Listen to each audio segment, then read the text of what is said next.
boxes, we can just use the bounding box. For more complex materials, like if you have broken bits of brick or stuff that you want in here, you can use, depending on what,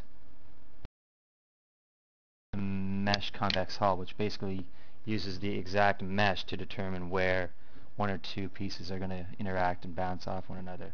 But for this one, since it is a simple box, we can just use bounding box. Now, one important feature is we're going to select this box here that has the animation on it. For that, we're going to give it a mass of 0, so gravity doesn't affect it at all.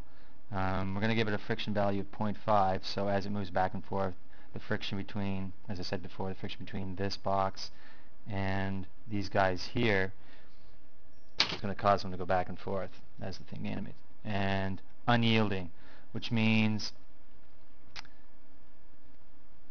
when you have this checked, unyielding means it can affect the simulation, but the simulation can't affect it.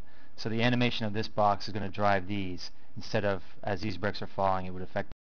Unyielding prevents that. It's basically like a cause and effect relationship, where unyielding only limits it to a cause. It doesn't allow the simulation to affect its position. And the same with this box here. We're going to give it a value of 0, friction of 0.5. So as this moves back and forth, these bricks are going to shift and move, and they're going to fall down and rest on this. And we'll just give it a value of 0.5. I'll check that the bounding box as well, since we're using boxes.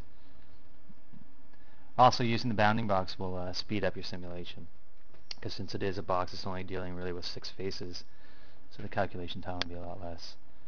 Okay, that part, that's mostly it. We can